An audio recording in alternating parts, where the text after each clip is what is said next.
Welcome to real market TV. మనకి Mumbai highway ఫేసింగ్లో ఒక కమర్షియల్ ఓపెన్ ప్లాట్ అయితే సేల్కి వచ్చింది. ఇది వచ్చేసి north east corner bit and north వచ్చేసి 40 ఫీట్ రోడ్డు అండ్ ఈస్ట్ వచ్చేసి 33 feet road, north east corner. And ఈ 2 రోడ్స్ కాక డైరెక్ట్గా ముంబై హైవేకి 200 ఫీట్ రోడ్ అప్రోచ్. మనకి ఏదైతే అక్కడ వాల్ కనిపిస్తుందో ప్రీకాస్ట్ వాల్, అదే వాలు. ఈ వాల్ బ్రేక్ చేసుకొని డైరెక్ట్గా కన్స్ట్రక్షన్ చేసుకోవడమే. ముంబై హైవే నుంచి ఇది సర్వీస్ రోడ్డు కూడా ఉండదు అండ్ ఎటువంటి ఫ్లైఓవర్స్ అటువంటిది ఉండదు. డైరెక్ట్గా వెహికల్ వస్తూ మనకి టువర్డ్స్ హైదరాబాద్ వస్తున్న వెహికల్ వస్తూ డైరెక్ట్గా మనం ప్లాట్లోకి ఉంటుంది.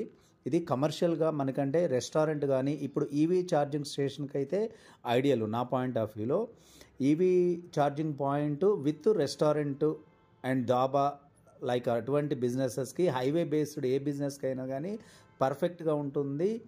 ఇంకొక 50 ఇయర్స్ తర్వాత రోడ్ ఎక్స్టెన్షన్ వచ్చినా కానీ ఆల్మోస్ట్ 20 మీటర్స్ డిస్టెన్స్ ఉంది. అక్కడ వెహికల్ వెళ్తుంది చూసారు కదా, అక్కడ నుంచి ఇక్కడ వరకు మనకి డ్రైవే ఉంటుంది. ప్లెంటీ ఆఫ్ కార్స్, ఒక 30 కార్స్ పార్కింగ్ వచ్చినా కానీ ఎటువంటి డిస్టర్బెన్స్ లేకుండా కూడా బిజినెస్ చేసుకోవచ్చు.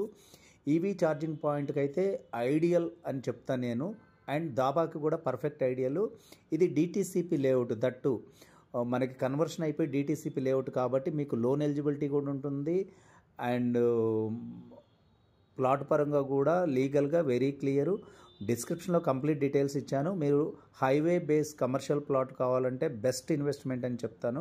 ఓనర్కి వెరీ అర్జెంట్ ఉండైతే సేల్ చేశాడు. డిస్క్రిప్షన్లో డీటెయిల్స్ చూసి మీరు నాకు కాంటాక్ట్ అవ్వండి.